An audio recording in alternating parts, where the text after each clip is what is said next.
Hello, listeners. This is your host, Maggie Downs, of the podcast titled Sustainable. This podcast is dedicated to climate change issues and solutions which anyone and everyone can take to combat global warming and our climate crisis that is currently happening on our Earth.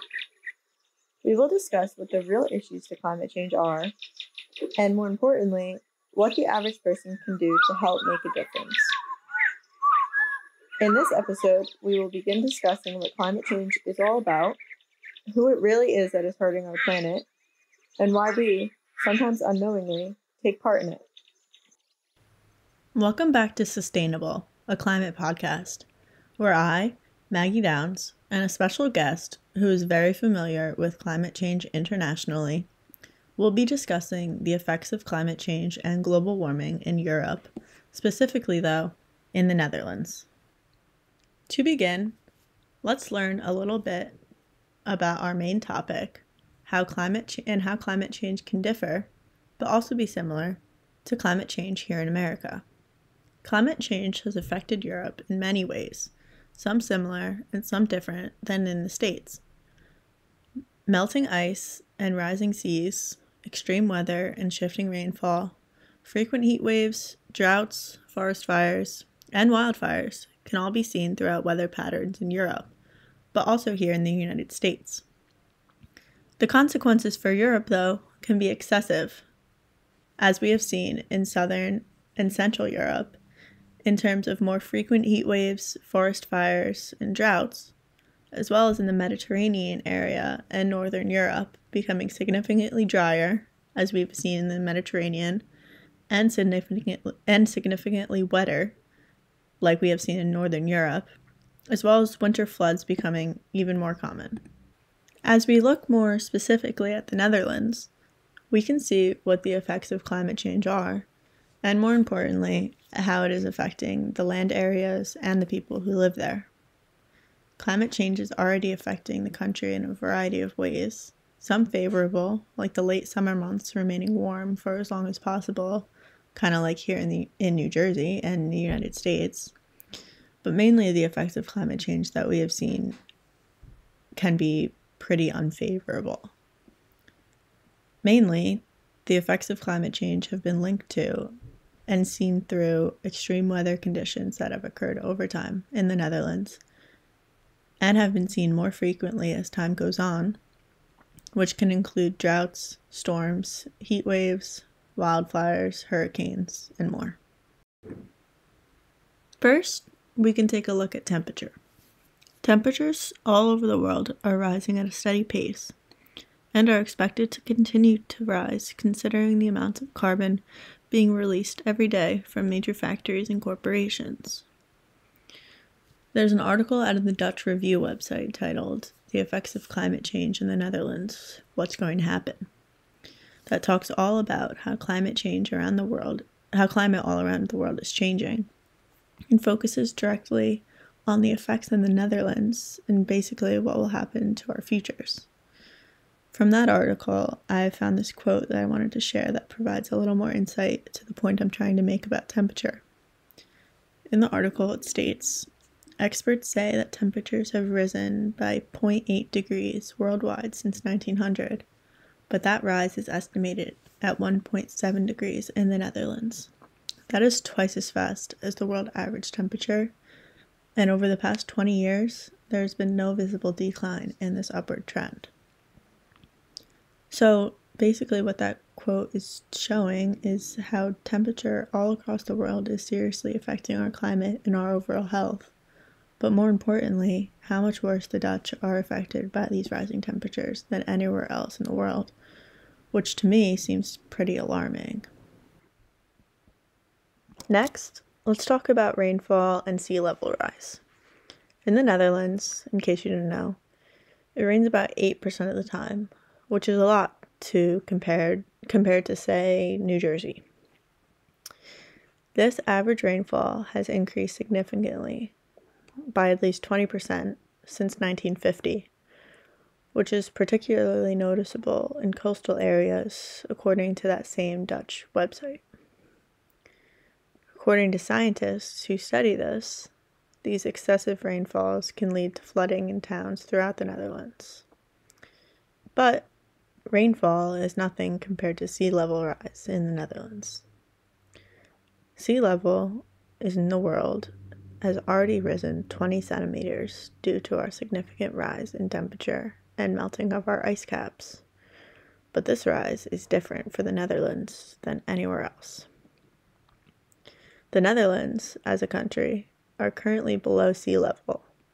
So for them, it is very important that they keep the sea level as low as possible in order to protect their country and those who live there. On the brighter side, the Netherlands have come up with solutions for this problem that they face and are looking at climate change as more of an opportunity than an issue. In a great New York Times article that I recently read that's titled, "The Dutch Have Solutions to Rising Seas, the World is Watching," the author writes about how there is no place in Europe under a greater threat than this somewhat waterlogged country, where most of the nation sits below sea level and is very slowly, gradually sinking, with climate change bringing in the aspect of rising tides and bigger, more intense storms. What are they to do? So I'm reading this article, which I think that everyone should take a look at because there's a lot of knowledge to be read throughout this article. And I found this quote that kind of stuck out to me, and then I found another quote that I thought kind of really tied in this whole issue, or as they like to say, an opportunity. So from this article, it states, "From a Dutch mindset, climate change is not a hypothetical or a drag on the economy, but an opportunity. While the Trump administration withdraws from the Paris Accord, the Dutch are pioneering a single way forward." So, what is this, you might ask?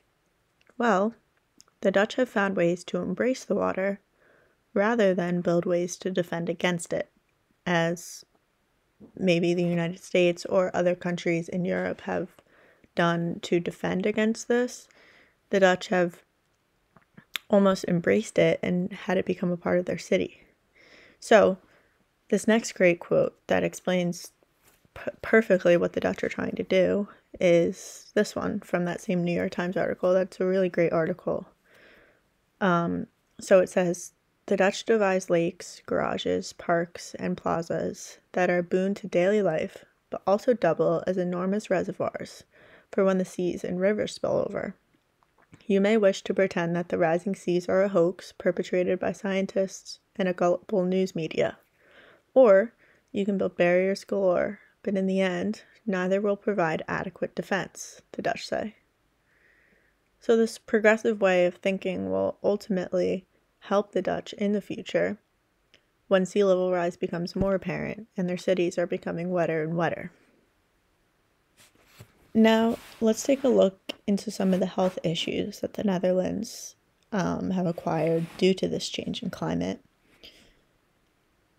and some of the effects that we have seen to the public's health.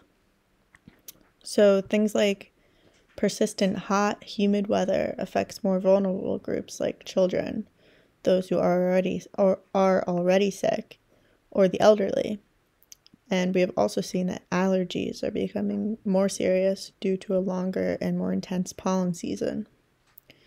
According to the same Dutch Review article that I have been mentioning before, changes in humidity, temperature, and precipitation are all bound to lead to more infectious diseases. A quote from that article in regard to health issues states that the increase in vector-borne infectious diseases and Lyme's disease in the Netherlands is often associated with climate change by the people. Lyme's disease is expected to increase further, one of the reasons being that the ticks are more active for a longer period as a result of increasing temperatures. So I think that we can also see that here in America, but it seems as if the Dutch are acknowledging that climate change seems to be affecting the ticks becoming active longer, rather than almost ignoring it or blaming it on something else. Furthermore, a Dutch research university recently released an article about the changing of health due to climate change and reviews the possible risks due to rise in heat, change in temperature in general, and a rise in sea level. So the author states in this article, Dutch people are more and more confronted with possible health risks related to climate change, heat waves that lead to extra mortality, hay fever complaints in the winter, tiger mosquitoes that live closer and closer to the Netherlands, increasing nuisance by obnoxious caterpillars, bad water quality caused by overexposed sewer systems that break down after heavy showers, plus an increasing number of skin cancer cases caused by UV radiation. As we can see, there are many risks associated with climate change, and it is telling what we will continue to occur, or even begin to occur, if we continue down the same path that we are headed down in regard to our climate. To learn more about climate change in the Netherlands, please read any of the sites that I have referenced throughout the podcast to educate on how climate change not only affects the United States, but countries around the world, such as the Netherlands. But you can also learn more today, as I will be bringing in my special guest, an international student from Rotterdam, the Netherlands, Bente Steenhorst. Bente is a communications/journalism student here and came all the way from the Netherlands to New Jersey to play field hockey on the women's team here at Monmouth. Although she's not studying climate science like my guest was last week, she is very well read and well informed about climate change, especially in the Netherlands, as our topic on today's podcast is just that. So, I want to thank you, Benny, for being here today, and I would like you to maybe share a little bit about your home country for the listeners before we get started on our main topic today. Oh, thank you for having me, Maggie. It's such an honor. I would start off with some things about my country. So I'm from the Netherlands. It's a country in Europe, very tiny. We have about 17 million people living in it. It's half the size of Jersey, so it's very small. Fun fact is, not too fun, but 50% of our land is below sea level. We're very densely populated, just like Jersey. And yeah, we have a lot of different cultures, a lot of people from all around. That's great. I think that you explained a lot about your country and the similarities and differences between the Netherlands and the United States. So I have a couple questions for you regarding climate change in your country, and then I want to kind of compare and contrast the Netherlands with America, since you have been going to school here in New Jersey for about 3 years now. So my first question to you is, what effects of climate change have you seen in Rotterdam or anywhere else in the Netherlands? Well, I would say it's hard to say something specific for my city or for my country, but over the years I've noticed that our weather, our climate has just changed very much. We would have insane storms or insane wind that I'd be stuck in high school randomly because the winds were too wild that you would just be flown away. And our seasons were before, when I was young, I could really tell when it was fall, when it was winter, when it was spring and summer, and everything would be kind of moderate. And now I feel there's way more extremes. There's so much more rain, but the summers are so much hotter than they've been before. And then during COVID, when when the first the pandemic happened and I first flew back home, I could really tell that the air was just getting cleaner.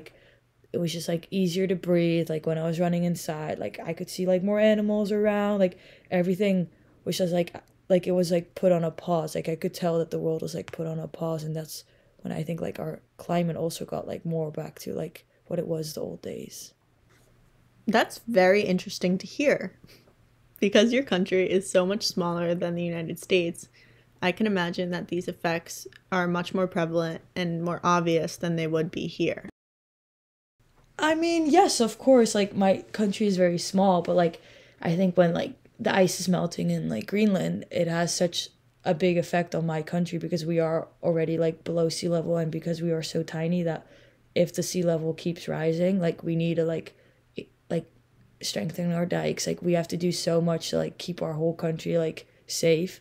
Whereas like America is so big, so like yes, the states on the East Coast would probably have to like take measures as well. But I mean, I don't think the people in Alabama or like Wisconsin will be like worried if like there's some ice melting up north. Yeah. Yeah, that's really true. Another question I have for you is what government action is being taken in your country in terms of climate change and environmentally, like in general? I mean, I would say that my country's really good in like subsidizing like electric cars, so they try to really get people to like buy electric cars. They like have built so many electric poles like to charge those cars. Like I think my street only already has like 3 or 4. We have to like, I don't know, recycle way more. Like we have like 3 bins that we have to like put plastic, carton, and like whatever green stuff. We all have to put that separate. They tax like bad like things for the like that are bad for the climate like a lot. So like gas is really expensive at home.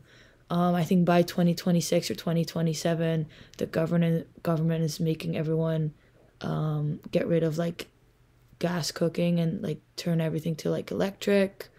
So yeah, I do think our government plays a big role in like trying to prevent like how do you say that? Like policies. Policies. Yeah. Okay. That is very interesting, and it seems to be much different from our government role in the environment here in America.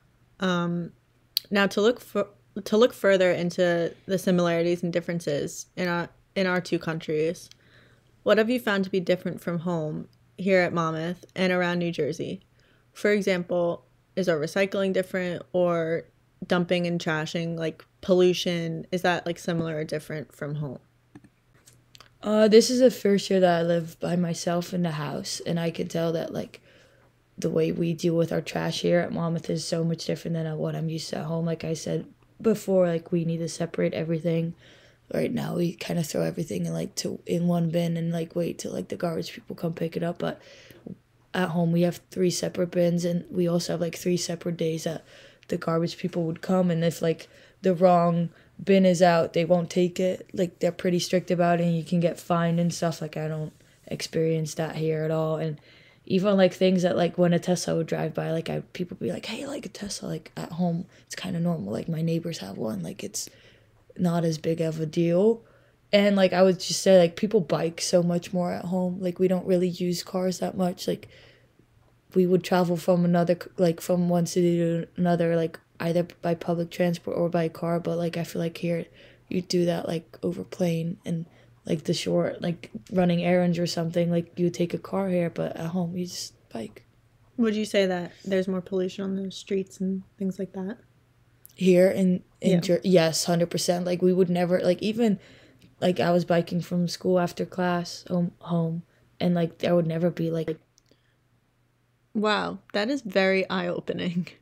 My last question is about your sea level rise, which I've briefly talked about in my podcast in my intro previously. So my question is, what are your views on what is being done for sea level rise in the Netherlands? Well, back in 1953, the Netherlands like was flooded really badly. Like our dikes broke. They weren't as strong as they are now.